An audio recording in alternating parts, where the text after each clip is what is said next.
ಕುಂಭರಾಶಿ ಮತ್ತು ಕುಂಭ ಲಗ್ನದವರಿಗೆ ಹೊಸ ವರ್ಷದ ಆರ್ಥಿಕ ಶುಭಾಶಯಗಳು. ಆ ದೇವರು ನಿಮಗೆ ಸಕಲ ಸಂಪತ್ತು, ಐಶ್ವರ್ಯ, ಆರೋಗ್ಯಗಳನ್ನ ಕೊಟ್ಟು ಕಾಪಾಡಲಿ ಅಂತ ಹೇಳ್ತಾ ಬನ್ನಿ 2025ರ ನಿಮ್ಮ ವರ್ಷ ಭವಿಷ್ಯವನ್ನು ನೋಡೋಣ. ವರ್ಷದ ಗೋಚರವನ್ನು ನಾವು ನೋಡುವಂಥದ್ದಾದರೆ ಇದುವರೆಗೂ ಇದ್ದ ಹಳೆಯ ವಾದ ವಿವಾದಗಳಿಂದ ನೀವು ಈ ವರ್ಷ ದೂರ ಆಗ್ತೀರಾ ಅಂತಲೇ ಹೇಳ್ಬೋದು. ಕೋರ್ಟ್ ಕೇಸ್ಗಳಾಗಿರ್ಬೋದು ಅಥವಾ ಸರ್ಕಾರದಿಂದ ಯಾವುದಾದ್ರು ತೊಂದರೆಗಳು ನಿಮಗೆ ಆಗ್ತಾ ಇದ್ದರೆ ಈ ವರ್ಷ ನೀವು ಅದರಿಂದ ಮುಕ್ತಿಯನ್ನು ಹೊಂದ್ತೀರಾ ಅಂತಲೇ ಹೇಳ್ಬೋದು. ಯಾವುದೇ ರೀತಿಯಾದಂತಹ ದೊಡ್ಡ ಸಮಸ್ಯೆಗಳಿಂದ ನೀವು ಈ ವರ್ಷ ಮುಕ್ತಿಯನ್ನು ಪಡಿತೀರಾ ಅಂತಲೇ ಹೇಳ್ಬೋದು. ಇನ್ನು ಆರೋಗ್ಯ ವಿಚಾರಕ್ಕೆ ಬರುವಂಥದ್ದಾದರೆ ಆರೋಗ್ಯ ವಿಚಾರದಲ್ಲಿ ನೀವು ಸ್ವಲ್ಪ ಗಮನವನ್ನು ವಹಿಸಬೇಕಾಗತ್ತೆ ಈ ವರ್ಷ. ಎಸ್ಪೆಷಲಿ ಜೂನ್, ಏಪ್ರಿಲ್ ಮತ್ತು ಅಕ್ಟೋಬರ್ ಈ 3 ತಿಂಗಳು ನೀವು ಆರೋಗ್ಯದ ಬಗ್ಗೆ ಹೆಚ್ಚು ಗಮನವನ್ನು ವಹಿಸಬೇಕಾಗತ್ತೆ.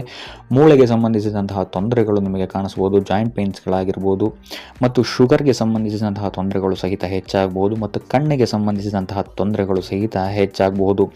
ಆದರೆ ಉಳಿದಂತೆ ವರ್ಷ ನಿಮಗೆ ಇಲ್ಲಿ ನೀವು ಯಾವುದಾದ್ರು ಮಾನಸಿಕ ತೊಳಲಾಟದಿಂದ ಬಳಲ್ತಾ ಇದ್ದರೆ ಇದರಿಂದ ಮುಕ್ತಿಯನ್ನು ಹೊಂದ್ತೀರಾ ಅಂತಲೇ ಹೇಳ್ಬೋದು. ಸೊ ಅದರಿಂದಾಗಿ ಆರೋಗ್ಯದ ವತಿಯಿಂದ ನೋಡುವಂಥದ್ದಾದರೆ ಈ ವರ್ಷ ನಿಮಗೆ ಮಿಶ್ರ ಫಲ ಅಂತಲೇ ಹೇಳ್ಬೋದು. ಇನ್ನು ಆರ್ಥಿಕ ಸ್ಥಿತಿಯನ್ನು ನಾವು ನೋಡುವಂಥದ್ದಾದರೆ ಆರ್ಥಿಕ ಸ್ಥಿತಿಯು ಸಹಿತ ನಿಮಗೆ ಈ ವರ್ಷ ಉತ್ತಮವಾಗಿದೆ ಅಂತಲೇ ಹೇಳ್ಬೋದು. ಆಕಸ್ಮಿಕ ಧನಲಾಭವಾಗುವಂತಹ ಸಾಧ್ಯತೆಗಳಿದೆ.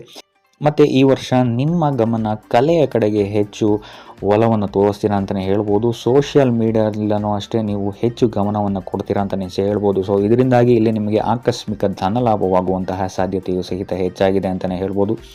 ಇನ್ನು ಯಾತ್ರೆಗೆ ಸಂಬಂಧಿಸಿದಂತೆಯೂ ಸಹಿತ ನೀವೇನಾದ್ರು ಬಿಸ್ನೆಸ್ ಟ್ರಿಪ್ಸ್ಗಳೇನಾದ್ರು ಮಾಡ್ತಾ ಇದ್ದೀರಾ ಅಂತ ಹೇಳಿದ್ರೆ ಇಲ್ಲಿ ನಿಮಗೆ ಲಾಭವಾಗುವಂತಹ ಸಾಧ್ಯತೆ ಹೆಚ್ಚಾಗಿದೆ ಅಂತಲೇ ಹೇಳ್ಬೋದು. ಅದು ಮಾರ್ಚ್ನ ನಂತರ ನಿಮಗೆ ಇಲ್ಲಿ ಉತ್ತಮವಾದಂತಹ ಪರಿಣಾಮವನ್ನು ಕೊಡುತ್ತೆ ಅಂತಲೇ ಹೇಳ್ಬೋದು.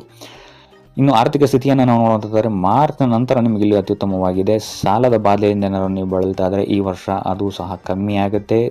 ಸ್ಟಕ್ ಆದಂತಹ ಅಥವಾ ಯಾರಿಗಾದ್ರು ಕೊಟ್ಟಂತಹ ಹಣ ರಿಟರ್ನ್ ಬರುತ್ತೆ ಅಂತಲೇ ಹೇಳ್ಬೋದು.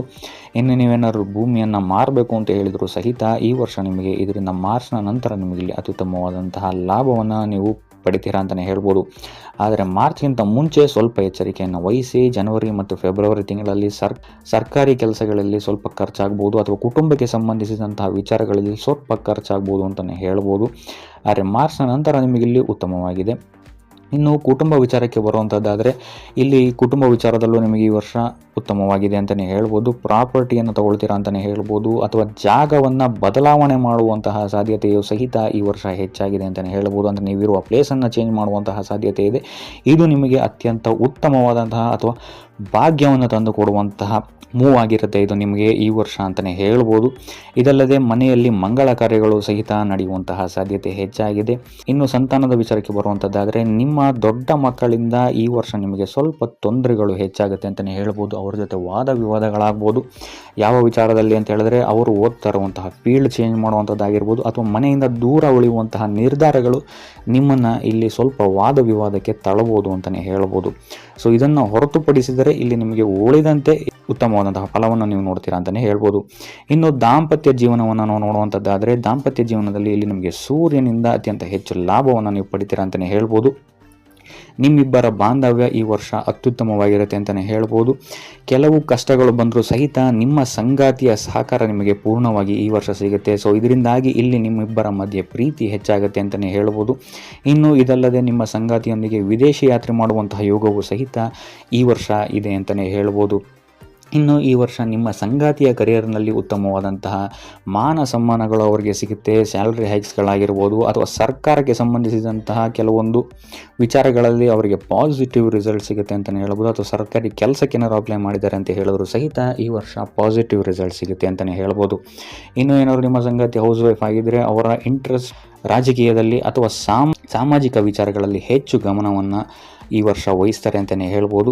ಇದಲ್ಲದೆ ನಿಮ್ಮ ಸಂಗಾತಿ ಈ ವರ್ಷ ತುಂಬ ಆ್ಯಕ್ಟಿವ್ ಆಗಿರ್ತಾರೆ ಅಂತಲೇ ಹೇಳ್ಬೋದು. ಇನ್ನು ನೀವೇನಾದರೂ ಸಿಂಗಲ್ ಆಗಿದ್ದೀರಾ ಅಂತ ಹೇಳಿದ್ರು ಸಹಿತ ಈ ವರ್ಷ ನಿಮಗೆ ಮದುವೆಯ ಯೋಗವು ಸಹಿತ ಇದೆ ಅಂತಲೇ ಹೇಳ್ಬೋದು. ನೀವು ಇಷ್ಟಪಟ್ಟಂತಹ ಸಂಗಾತಿ ನಿಮಗೆ ಸಿಗುವಂತಹ ಸಾಧ್ಯತೆ ಇದೆ. ಇದು ನಿಮಗೆ ಮಾರ್ಚ್ನ ನಂತರ ಉತ್ತಮವಾದಂತಹ ಆಪರ್ಚುನಿಟೀಸ್ಗಳು ನಿಮ್ಮ ಹತ್ರ ಬರುತ್ತೆ ಅಂತಲೇ ಹೇಳ್ಬೋದು. ಇನ್ನು ವ್ಯಾಪಾರಕ್ಕೆ ಸಂಬಂಧಿಸಿದಂತೆ ಜನವರಿಯಿಂದ ಹಿಡಿದು ಮಾರ್ಚ್ ತನಕ ಸ್ವಲ್ಪ ತೊಂದರೆಗಳನ್ನು ನೀವು ಎದುರಿಸಬೇಕಾಗತ್ತೆ. ಜಾಬ್ನಲ್ಲಿ ಆಗಿರ್ಬೋದು ಅಥವಾ ವ್ಯಾಪಾರದಲ್ಲಿ ಆಗಿರ್ಬೋದು ಸ್ವಲ್ಪ ವಾದ ವಿವಾದಗಳು ಹೆಚ್ಚಾಗ್ಬೋದು.